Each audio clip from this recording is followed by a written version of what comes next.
Every stroke is sudden. It changes lives in a heartbeat, not just for the person who experiences it, but for everyone who loves them. Yet, within every story of pain, there is also a story of courage, of faith, of hope. These are the voices of stroke survivors, men and women who faced the unthinkable and refused to give up. They remind us that recovery is not just measured in movement, but in moments. The first mile, the first step, the first time they said, "I can again." Today, we listen, we learn, and we are inspired by the journey of those who turned a tragedy into a testimony.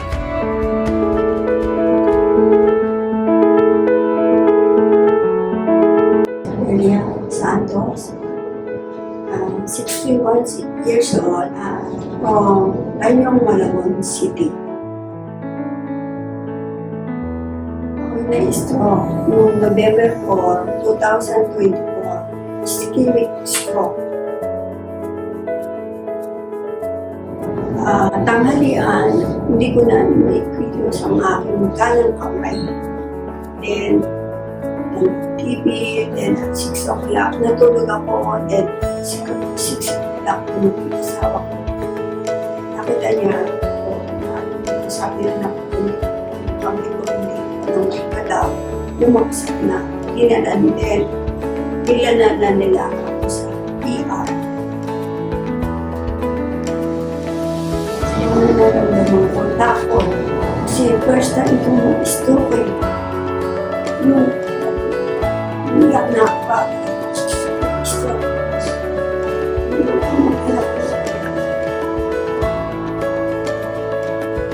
Dahil sa nangyari sa akin, sa stroke ko, kalahating katawan ko, hindi ko ikalawang kanang ako, kanang kamay ko, tapos medyo tapili ang aking mukha. Saka yung speech ko, hindi ako masyadong makapagsalita ng emotionally. Lagi ako umiyak. Inisip ko, wala na akong kwenta. Wala na akong matulog sa buhay ko. Hindi na ako makatulog sa mga anak ko. Trabaho bahay, hindi nakagawa. Kasi sanay ako gumagawa sa trabaho bahay. Wala na talagang pakanapang sa bahay. Wala akong simple lang po sinasabi sa kanya.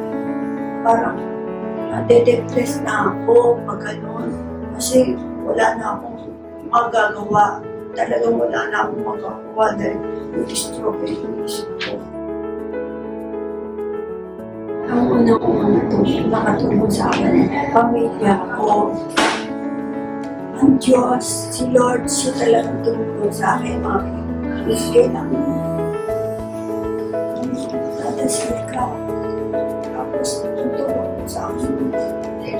Una-una, ang asawa ko, tsaka. Tapos, talaga lahat. Tapos, lalo yung mga nurse, mga doktor, pag yung monitors nila sa akin. Dapat sundin ko. Kasi kung di ko susundin,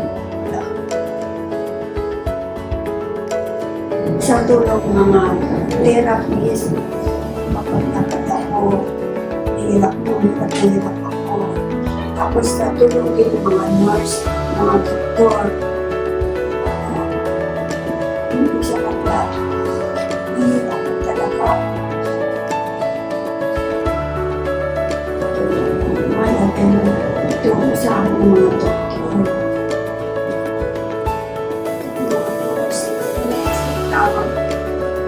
Inukamot ang pagkain sa kung mga bawang dapat talaga ulasa.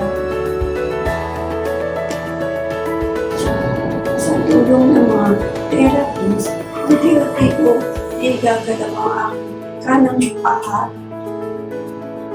paglalakad ko.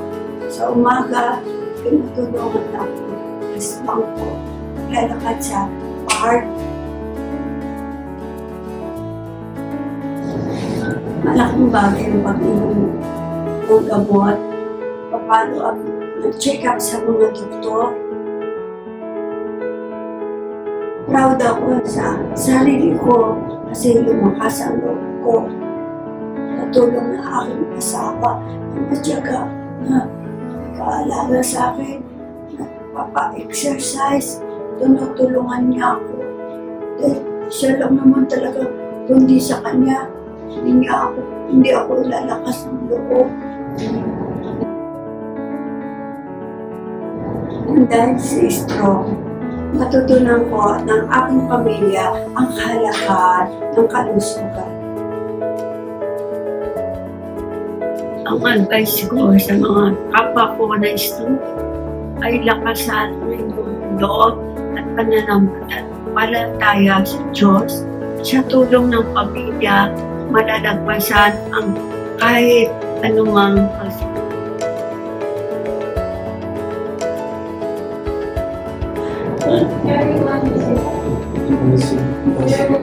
Talaga ako emotionally. Kasi zero may